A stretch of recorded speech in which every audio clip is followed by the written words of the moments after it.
Est-ce que la femme vierge est la meilleure femme pour le mariage? Non. Est-ce que la femme vierge est la femme qui a le plus de valeur? Oui. Alors, comment est-ce qu'on peut expliquer cette différence entre avoir le plus de valeur et ne pas être forcément la meilleure pour le mariage?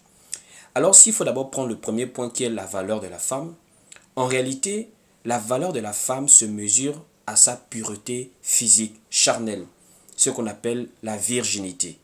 Voici pourquoi vous allez remarquer, dans la Bible, par exemple, lorsqu'on parle de la femme et de sa vertu, on met beaucoup plus l'accent sur la virginité. Remarquez par exemple le livre de Genèse chapitre 24, au verset 16, lorsque l'on présente Rebecca, on dit qu'elle est belle de face et de taille et qu'elle n'a point connu d'homme. Pourquoi cette précision? C'est parce que c'était à base de cette précision qu'on pouvait évaluer le niveau de vertu de la femme. Même dans le livre de Genèse chapitre 19, lorsque nous voyons comment Lot va présenter ses filles, ses deux filles, aux habitants de Sodome qui voulaient connaître les invités, les hommes qui étaient dans sa maison, il va présenter ses filles en disant « Elles n'ont point connu d'homme ». Donc en réalité, la virginité était une valeur capitale, essentielle dans la présentation de la femme vis-à-vis d'un homme. Voici pourquoi vous allez remarquer la dot était en principe par rapport à la virginité. Lisez par exemple le livre de Exode. Dans Exode chapitre 22, nous remarquons que si un homme séduit une femme et qu'il couche avec elle, il va payer la dot et la prendra pour femme. Et même si le père refuse de la lui donner, ça veut dire qu'il n'y a plus mariage, il va au moins payer la dot à cause de l'acte qu'il a commis, d'avoir connu une femme qui était vierge, c'est-à-dire d'avoir pris son honneur, d'avoir pris sa vertu, d'avoir pris sa valeur. Voici pourquoi, en réalité, la femme qui n'a point connu d'homme a cette valeur parce qu'elle est inexplorée. C'est comme un jardin secret, un jardin inexploré. Bien que de nos jours, plusieurs personnes peuvent développer des philosophies pour faire comprendre aux femmes que la virginité n'est plus si importante que ça, en réalité, c'est la virginité qui fait l'honneur de l'homme. Vous savez, qu'on le veuille ou pas, une femme qui a connu plusieurs hommes aura toujours dans son cœur des éléments de comparaison, que ce soit d'ordre comportemental, financier et même sexuel. Parce que le fait qu'elle ait déjà connu plus d'un, plus de deux, plus de trois, il y aura forcément des ressentis différents à plusieurs niveaux et ça pourra souvent l'amener à faire des éléments de comparaison. Or, pour un homme, c'est humiliant, c'est frustrant, c'est déshonorant de se sentir comparé à un autre homme. De plus, il faut savoir que c'est vraiment quelque chose de déshonorant pour un homme d'avoir une femme déjà partagée. Qu'on le veuille ou pas, une femme qui n'est plus vierge est une femme qui est déjà connue, partagée. Elle a déjà été en contact avec quelqu'un d'autre dont on ne connaît pas ce qui a pu se passer entre elle et son ou ses anciens partenaires.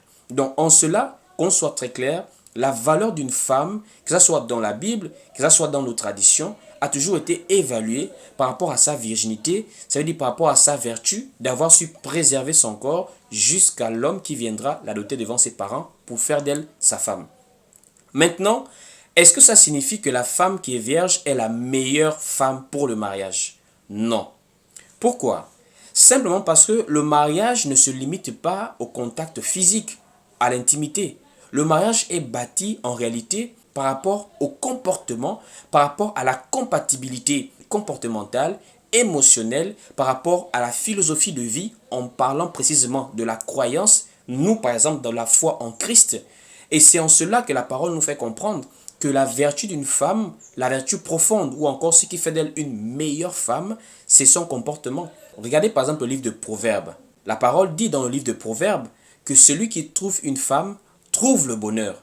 On n'a pas dit une femme vierge, on a dit celui qui trouve une femme. Pourquoi? C'est parce que cette femme peut ne pas être vierge, mais est une femme de vertu. Elle peut avoir eu à faire des bêtises à une certaine époque de sa vie, mais grâce à Dieu qui a pris conscience, qui s'est rangé et qui aujourd'hui mène une vie beaucoup plus disciplinée. Voici pourquoi le livre des Proverbes, par exemple, Proverbes chapitre 14 nous dit la femme sage, pas la femme vierge. La femme sage bâtit sa maison. Et il faut préciser également que Proverbes chapitre 31 au verset 30 nous présente explicitement la femme qu'il faut louer, la femme qu'il faut vanter les mérites, la femme qu'on doit présenter, la femme qu'on doit être fier d'avoir, c'est la femme qui craint Dieu. C'est la femme qui craint Dieu, pas la femme qui est forcément vierge. Et remarquez par exemple comment l'apôtre Pierre va exhorter les femmes que c'est par rapport à leur conduite qu'elles peuvent même amener leur mari non croyant à l'obéissance à la parole. Et remarquez encore cet élément de comparaison entre Esther et Vashti. Beaucoup de personnes pensent que Vashti n'était pas belle de face. On a souvent présenté Esther comme étant la plus belle dans cette histoire. Si vous partez lire le livre de Esther, vous allez remarquer que Vashti était une femme très belle.